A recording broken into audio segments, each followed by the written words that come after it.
எனக்காக ஏதாச்சும் கவிதை எழுதிருக்கியா? இப்படி இருந்தா என்ன அர்த்தம்? எழுதலன்னு அர்த்தம். பொய்யே, எழுதியிருக்கேன்னு தானே அர்த்தம். அதெல்லாம் புரியுதா உனக்கு? சொல்லு மீனாட்சி, சொல்ல. அதெல்லாம் முடியாது. உன்ன மாதிரி ஒரு டுபாக்கூர் கவிஞன் கிட்ட நல்ல கவிதையெல்லாம் வாசிக்க முடியாது. சொல்லுமா, நானும் கத்துப்பல்ல. கவிதை எழுத கத்துக்கிறதெல்லாம் ஓகே.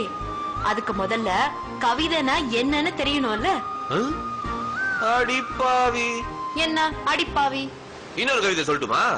நல்லா யோசிச்சு சொல்லு. திரும்பவும் டுபாக்கூரா ஏதாவது சொன்ன நான் கிளம்பி வீட்டுக்கு போயிடுவேன். திருவள்ளுவர் மாதிரி நச்சுன்னு 2 லைன்ல ஒரு கவிதை வச்சிருக்கேன். ஷோ, பில்டப் போதும்டா, கவிதையை சொல்லு. ஒரு வார்த்தையில் என்னை கவிதை எழுத சொன்னார்கள். ஒரு வார்த்தையில் என்னை கவிதை எழுத சொன்னார்கள். நான் எழுதினேன் மீனாட்சி. என்ன மீனாட்சி, இது ஏதாச்சும் கவிதைன்னு ஒத்துக்கிறியா? கொஞ்சம் கவிதை மாதிரி தான் இருக்கு. ஆனா இது நீ எழுதினது இல்லையே. என்ன மீனாட்சி, இந்த திருவிளையாடல தர்மிய சந்தேகப்படுற மாதிரில நீ என்ன சந்தேகப்படுறா? இந்த கவிதையை நான் 5ஆம் கிளாஸ் படிக்கிற காலத்திலே கேட்டிருக்கேன். நான் காலேஜ் படிக்கிறப்ப தானே கேள்விப்பட்டேன். என்னது?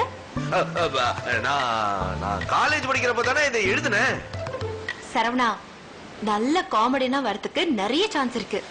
கவிஞனா வரதுக்கு சான்ஸ் கம்மி தான். என்ன மீனாட்சி எப்படி சொல்லிட்ட? உண்மையை சொல்றதுக்கு யோசிக்க மாட்டேன். சரி விடு, நீ ஏதோ கவிதைலாம் எழுதுனேன்னு சொன்னிய, அத சொல்லு. வேணா விடு. சொல்லு மீனாட்சி, மாமா தானே, ஏன் வைக்கப்படுற? என் தோழனாக வரப்போகும் கணவனே, நெஞ்சுக்குள் சின்ன சின்னதாய் ஆசைகள் உண்டு. இது கவிதை அல்ல, நான் கனவுகளால் கோர்த்த மாலை. என் ஆசைகள் எல்லாம் என்ன தெரியுமா? கொட்டும் மழையில் ஒரே குடையில் உன் தோள் உரசி நடக்க ஆசை. உன் சுட்டு விரல் பிடித்து உன் பாதம் தொடர ஆசை. உன் கால் நகம் வெட்டிவிட உன் கையில் மருதாணி வைத்துவிட ஆசை.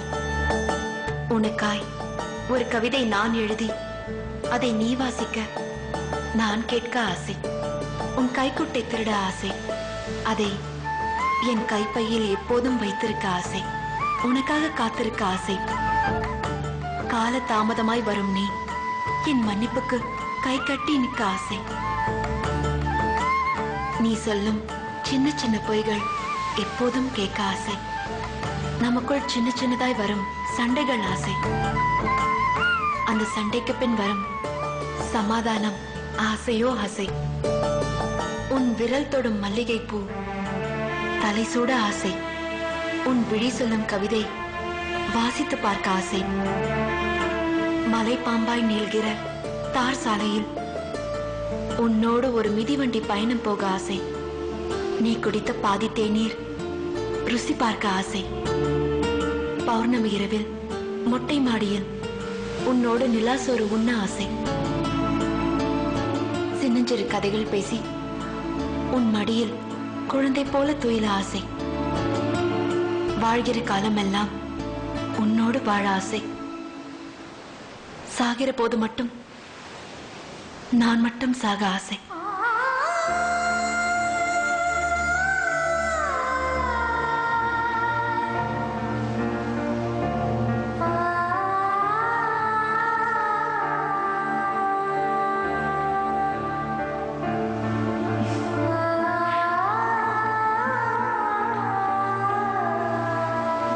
என்னாச்சு?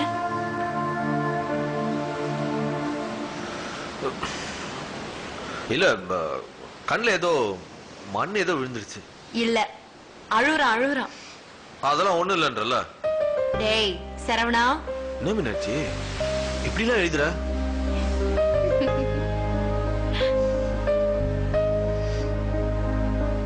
எட்டாம் கிளாஸ், அவ்வளவு நல்லவனா நீ?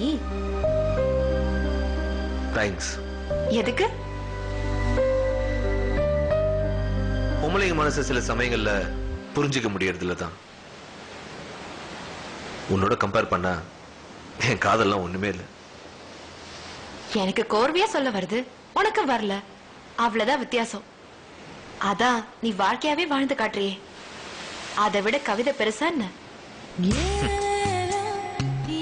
என்ன? Love you. தேங்க்யூ. வெல்கம்.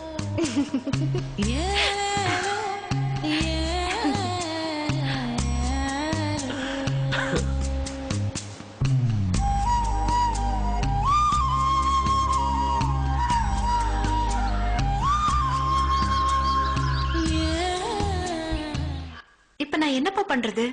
மாப்பிள்ளை ஒன்னும் தப்பான குழந்தை இல்லம்மா, கொஞ்சம் அடம் பிடிக்கிற குழந்தை.